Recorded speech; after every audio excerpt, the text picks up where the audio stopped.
In today's video, I'm going to teach you how to manage customer data and increase sales in Pipedrive CRM in just 5 minutes.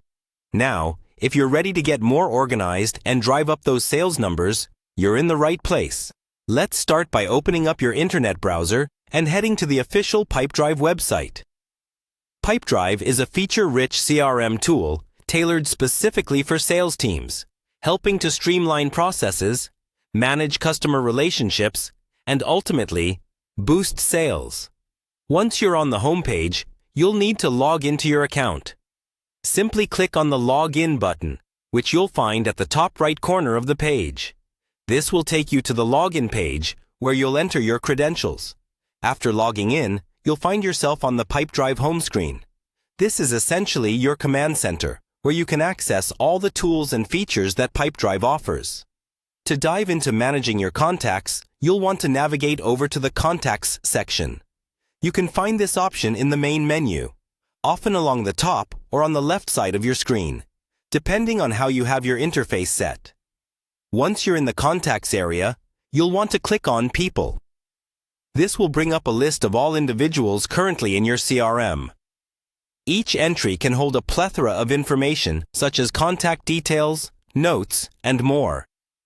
This centralized catalog of contacts is incredibly useful for tracking and managing relationships over time. Now, sometimes you'll have new customers or leads that need to be added into your CRM. To do this, look for an option to Add New. This might be represented by a plus sign or a button labeled Add Person. Clicking this will open a form where you can input all necessary information about your new contact. Data fields typically include name, company, phone number, email address, and any other custom fields you may have set up for your specific needs. It's important to fill in as much information as possible to maximize the value you get out of your CRM system. Once you've filled in all the details, make sure to save your new contact. Now, this step is crucial. By adding thorough information, you can ensure that you're always prepared for future interactions. The better organized your customer data, the more effectively you can manage relationships and anticipate customer needs. And there you have it. By effectively managing your customer data, you not only streamline your workflow, but also position your business to convert more leads into sales. Thank you for watching, and good luck in boosting those sales with Pipedrive.